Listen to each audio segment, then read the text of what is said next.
In a completely unexpected development, former president and forever hypocrite Donald J. Trump appears to be guilty of the very same misconduct he used to publicly campaign against. Let's see if his supporters stick to their principles. It's time for Right Wing, Wrong Thought. Hey everybody, Ruminate here. Hope this video finds you well. You know who probably won't find this video well when he watches it? And you know he's going to watch it. Former President Donald J. Trump, who's had just a rough couple of days legally and politically. And our heart goes out to him. It really does. And I'm just kidding, it doesn't. And I do want to jump into some of the former president's scandals that have recently broke, because there's one important central theme to these stories, which is Donald Trump's mishandling of classified information, or of information that was publicly owned that he was obligated to take care of and didn't. Before we do that, I do want to take a trip through time. Okay, so hop in my time machine, all right? There's a second seat here. We're back 7 years ago. It's 2015. It's a different world, right? Colors are more vivid. Birds chirp more melodiously. We were optimistic about the sequel trilogy, the Star Wars sequels, because Episode 7 hadn't debuted yet. We were optimistic about the future of Game of Thrones because Season 5 was about to debut. It's just like everything was different, all right? And there was a couple of stories about a certain former Secretary of State, one Hillary Rodham Clinton, okay, who was accused of mishandling classified information, of mishandling certain communication protocols with a private email server, and of deliberately deleting 30,000 emails to try to cover it up, right? Republicans controlled Congress. They were investigating Benghazi. The FBI got involved. There were all sorts of investigations, all sorts of media frenzy. And it followed Secretary Clinton as she campaigned for president against then-candidate Trump. And Donald Trump and the Republicans and the right-wing media ecosystem hit her hard over it. Crooked Hillary. Lock her up. But her emails, all of these things, all of these memes and catchphrases, they dogged Hillary, right, throughout her entire campaign. And many people agree that it contributed to her defeat in November 2016. Now, she was never charged with a crime. The FBI concluded that her email protocol was reckless, but they couldn't conclude that she behaved with any sort of deliberate criminal intent, so they never filed charges against her. But even while President Trump was in office, he continued to make all sorts of hubbub about the emails and, classified information, and so did other Republicans, all right? Now, the reason I bring that up is because it's kind of interesting when you consider the stories that have broken about President Trump in the last couple of weeks. So we found out on Friday that the National Archives found documents marked as classified national security information in the 15 boxes of documents that they took in January from President Trump's home. So again, just to repeat, the National Archives found 15 boxes of documents that Trump took with him when he left office. They went and got those documents back, and they found in those boxes documents that were classified national security information. Donald Trump, a former president who has no government position, who is not entitled to national security information or classified national security information, had classified national security information. Donald Trump mishandled classified national security information that he was not obligated to have. So because the National Archives identified classified information in the boxes, they've been in touch with the Justice Department because this is a possible crime. And I know it sounds strange to think that Donald Trump may have committed a crime, but just suspend your disbelief. If you're a right-winger watching, and this just seems kind of confusing, just pretend I'm talking about Hillary Clinton and follow my logic, okay? The archives also said that certain social media records were not captured and preserved by the Trump administration, which is a potential violation of the Presidential Records Act, which basically says that notes and correspondence and written documents written by the president or the vice president belong to the public, and they can't be destroyed or shredded or whatever. They need to be surrendered to the National Archives for posterity. Trump violated that, okay? The National Archives also learned that some White House staff conducted official business using non-official electronic messaging accounts that were not copied or forwarded to their official electronic messaging accounts, which that in particular is very reminiscent of the specific charge against Secretary Clinton's private email server during like 2012, 2013, 2015. Okay? So basically everything that, Secretary Clinton was accused of doing President Trump and Republicans have also, or the Trump administration, which comprised of Republicans, have also apparently done. And now the Justice Department is looking into, or the National Archives has requested that the Justice Department look into whether or not this is a criminal act. But this isn't the only story, right? This is bad enough. This is the most recent story.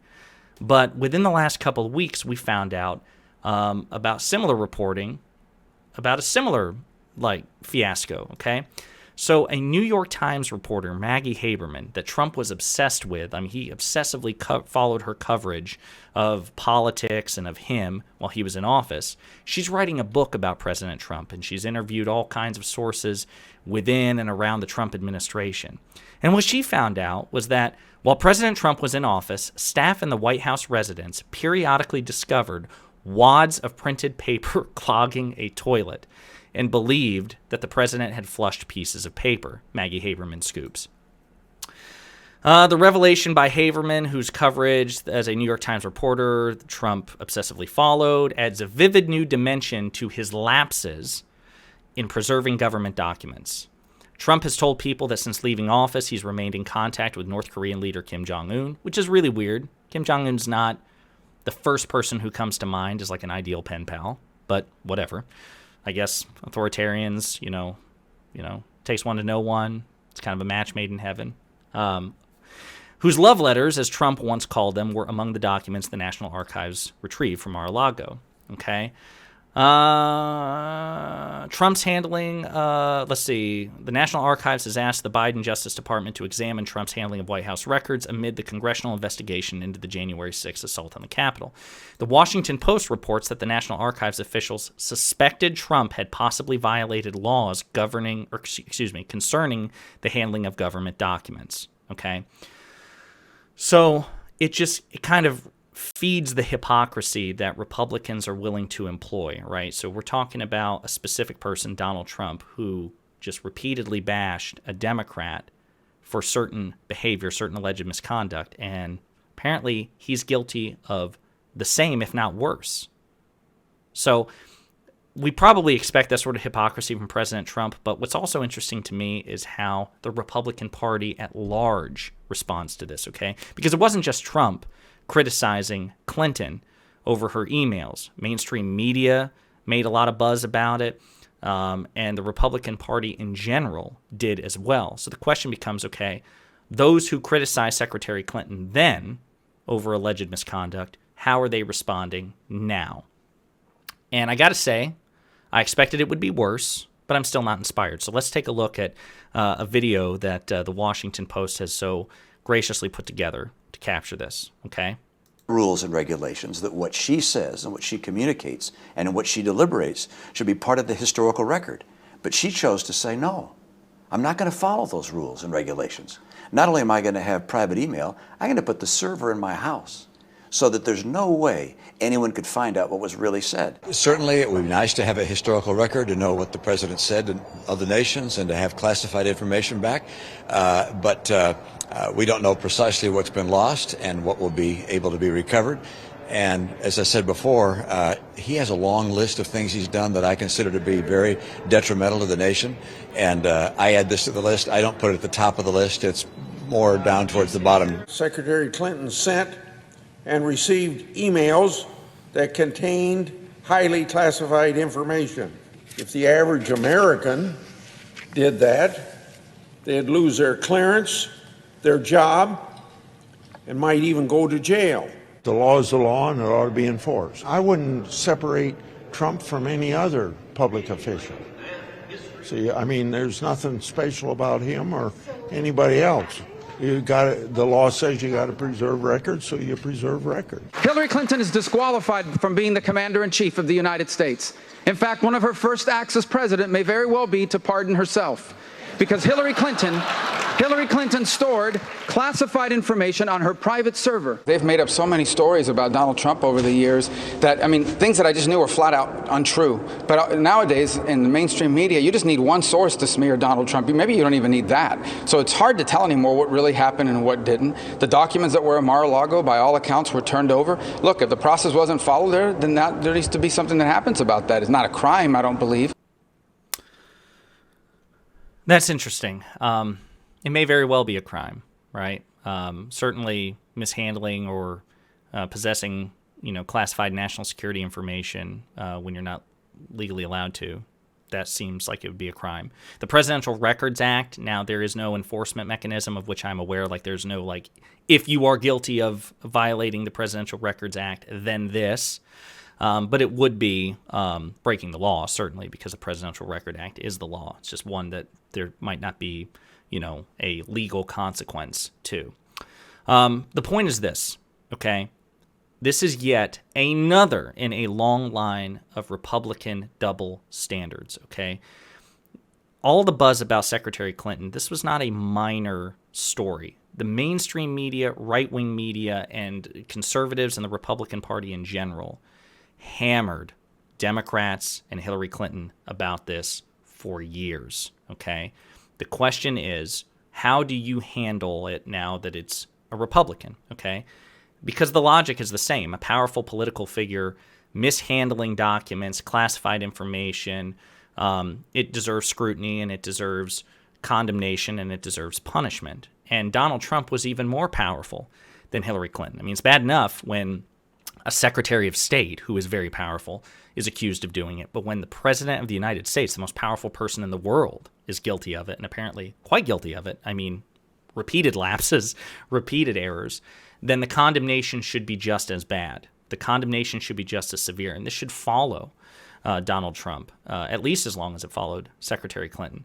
So it's good that the Justice Department will hopefully investigate.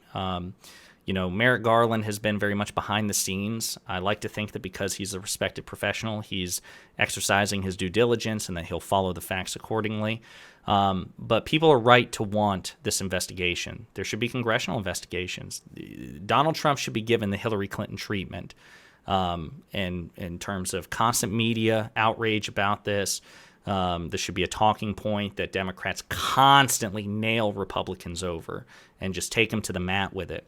And this should be the subject of legal and political investigations for President Trump. And if he's found guilty, that should tank his political career. So it's interesting to see the Republican response to it. Again, the ones that we saw, Mitt Romney, Chuck Grassley, Marco Rubio, there was some lip service paid to the idea that, okay, if Trump did something wrong, then something should happen. But you can tell they're nowhere near as enthusiastic about it as they were when it was Hillary Clinton, a Democrat. So, again, these stories are in their infancy. We'll see what happens, but I doubt we've heard the end of it. And if Democrats are behaving reasonably, they should make this a constant talking point and leverage it wherever possible and just, again, drive it home.